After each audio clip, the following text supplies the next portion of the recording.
नमस्ते. मी आज तुंग या गावी आहे. या ठिकाणी विकास हायटेक नर्सरी आणि आर्डोर सीड्स यांच्यातर्फे लाईव्ह क्रॉप शो म्हणजे काही पिकांचे 100पेक्षा जास्त वाणांचे प्रयोग या ठिकाणी आपल्याला बघायला मिळतील.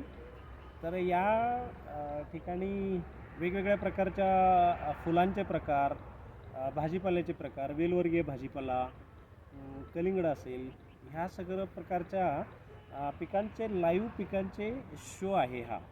तर या ठिकाणी कीड व्यवस्थापन करत असताना एकात्मिक कीड व्यवस्थापन ची पहिली पायरी की कामगंध सापळे कोणत्या पिकाला कोणते सापळे वापरावे, त्याच्यात कोणता लूर वापरावा, त्याच्यात पतंग कसे अडकतात, तर हे शेतकऱ्यांना कळावं म्हणून या ठिकाणी आम्ही काही प्रात्यक्षिकासाठी लोकांना कळण्यासाठी काही सापळे लावलेत.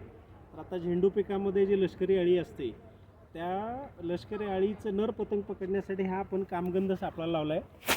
तर हा याच्यामध्ये आलेले तुम्हाला ह्याच्यात आलेले पतंग दिसत असतील. हा लूर इथे लावलेला आहे. तर हा लूर जो आहे हा मादी पतंगाचा गंध असलेला असा एक प्लास्टिक सेप्टा आहे आणि नर पतंगांना वाटतं इथं मादी आहे म्हणून ते येऊन ह्याच्यामध्ये अडकतं.